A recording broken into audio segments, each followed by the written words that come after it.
Hi, I'm NanaAma. And hi, I'm Kwasi. And welcome to the Launchpad podcast. Today we're going to be talking about money, the one thing every business needs to survive and to thrive.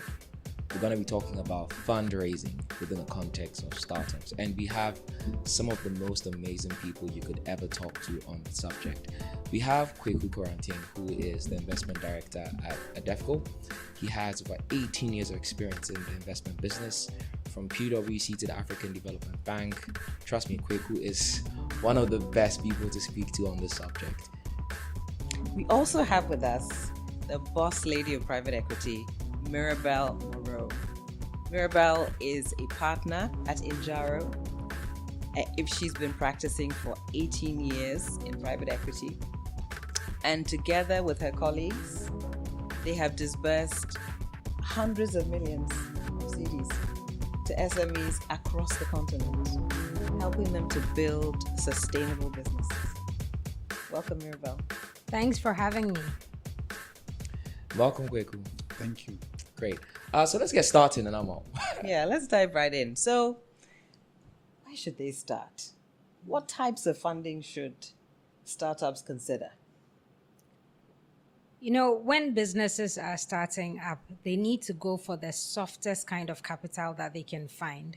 And that's essentially as free money. So you first go to your friends and family, especially the ones that are going to give you money that they won't come chasing you for. So that's where you start. And you are bootstrapping and using this to refine your business model and then have something you could actually go and raise money against. So you start with friends and family, then you could reach out to angel networks. So these are people who have very high risk tolerance and they're willing to give you advice about how to improve your business. So you get some angel networks. And then there are all kinds of incubator programs in country right now.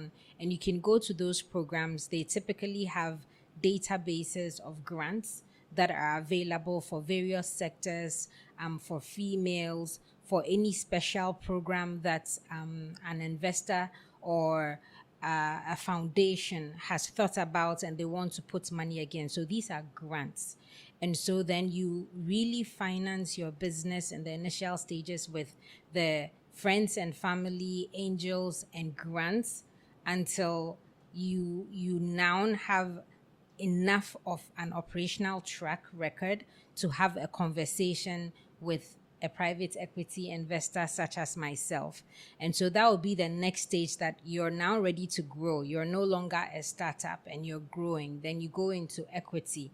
At that point, you will give up some of your business for money and advice, and then you keep growing. When you are very, very mature, like any of the big multinationals around, then you can look at going to a commercial bank for debt or some private credit. So that's the spectrum you would go through as a small business, from when you first think of your idea until hopefully after you're long gone and have left your business to your great grandchildren. But definitely start with a free money. Just had a quick follow-up on that. So how do you know when you should move from friends and family to angel? So think about it as a well. You dig a well and you're fetching water out of a well. After a while, it starts to dry up. And if you've gone to friends and family and you're not getting any more money, you move on. If you're from a heavily networked family and you're still able to get free money or very soft money where they say, look, if you make it in 5 years or 6 years, then you can repay.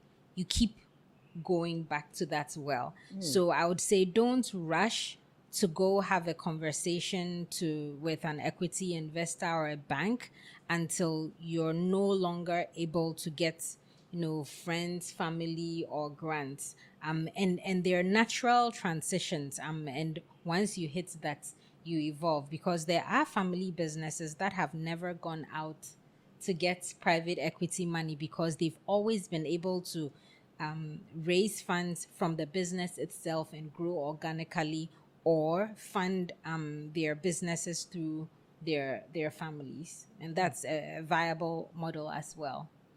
That's awesome. That's interesting, Kweku. So, what do you think would be the perfect moment? When do you know that you're ready to raise funding? Yeah.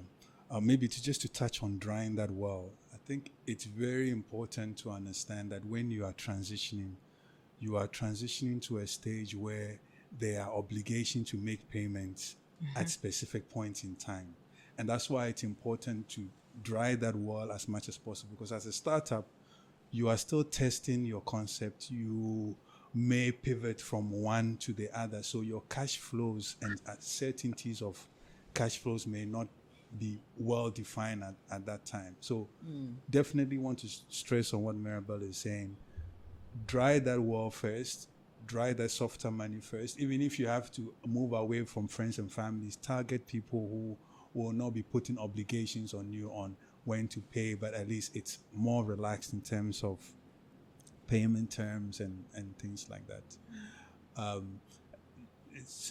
Repeat your question again for me. I think I was asking more on the type of when do you know you're ready for to raise funding. But I think you really dealt with that. Yeah, I mean, you're raising as a business, you're raising funding all the time. Funding, whether it's from yourself, which you use to start a business, from friends and family, but knowing when to transition from one next to the other is a question of where you are in your business. And while you are raising friends and family, you have a vision in mind, and you have a sense of what is the total funding requirement that will take you to that vision. While you're raising friends and family, you're also looking at the next stage. What do I need to prepare for that, whether it's equity, whether it's debt? What kind of things do those people want? I'm not there yet, but I should be thinking about that. So you do a lot of research on what Injaro requires, what AgDevCo requires. One of the basic things is record keeping. So while you are not fundraising from Injaro yet, but you know Injaro needs or AgDevCo needs your financial statements, or at least a record of this is my revenue that I've generated over the past few years. These are my expenses, and this is the kind of profit I have been making. All losses, but this is the trend. They can see a trend of what things are looking like.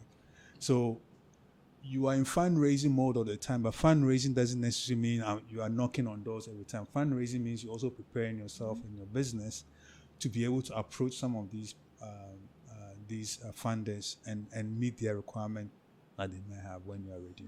Great. So let's say now you have approached these funders, and at the early stage, like Mirabelle said, you're most likely going to be offering up equity.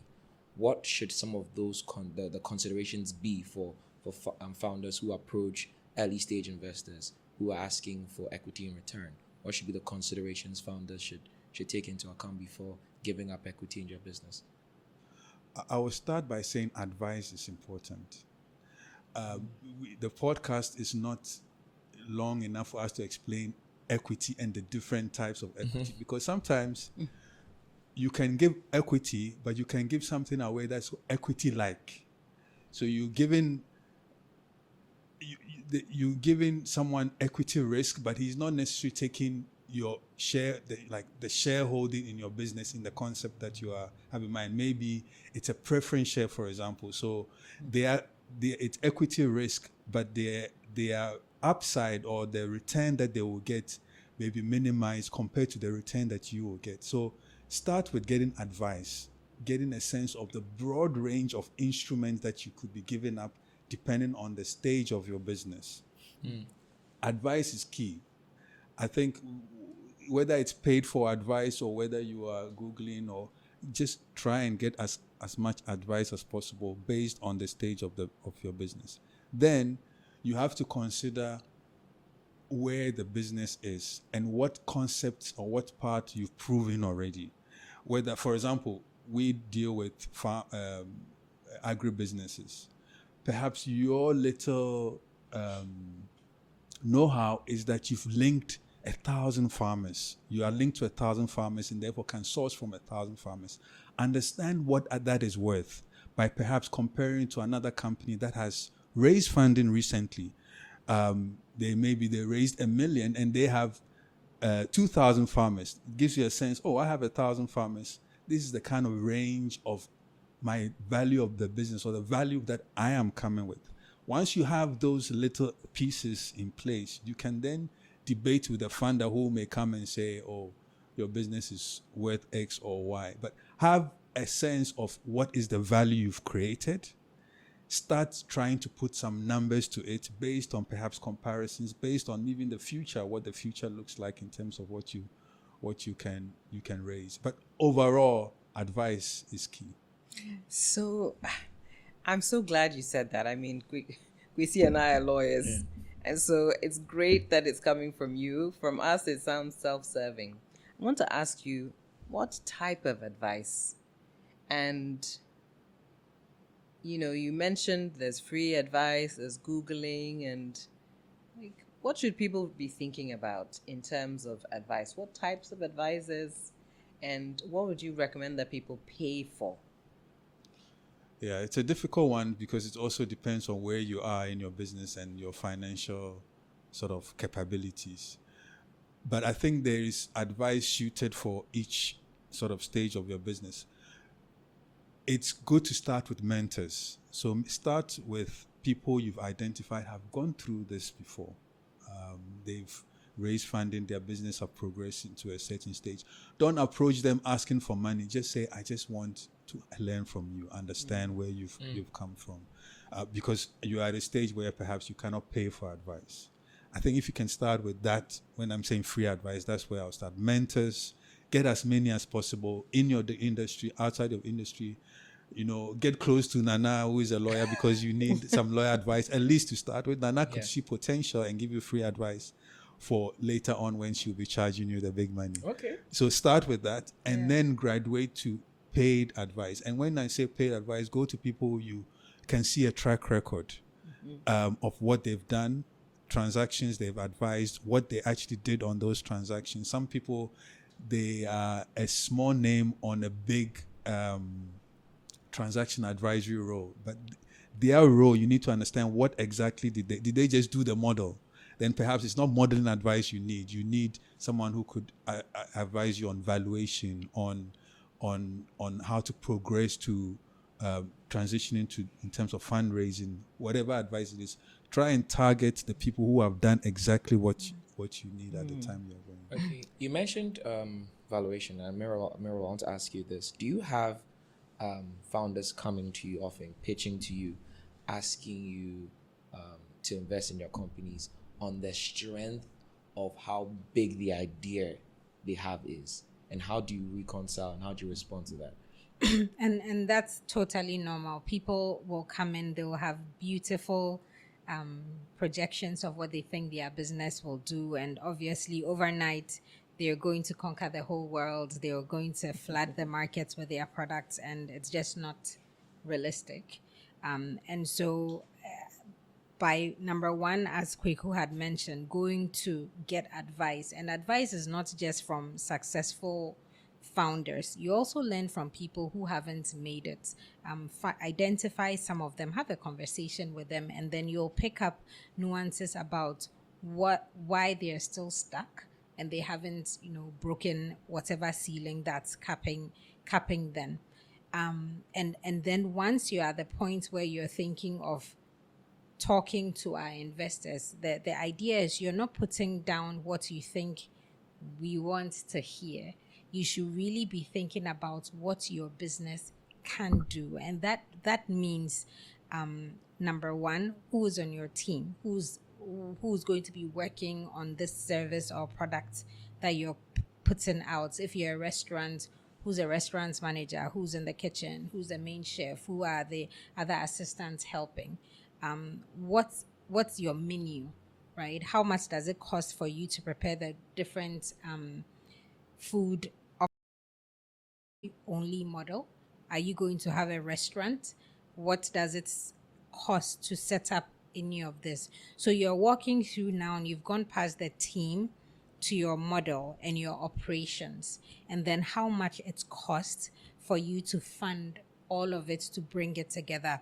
That is a lot more important than just walking in and telling me that, you're going to make so much money overnight. Thank you so much, Mirabelle. and Kweku. Thank you for having us. Very grateful. Crazy how time is flying when you're having fun. Thank you. Thank you for having us. Thank you. That's what he said. Thank you for having us. Thank you. That's what he said. All right. Did I say that? Sounds good. Was that me? Yeah. It definitely sounds good.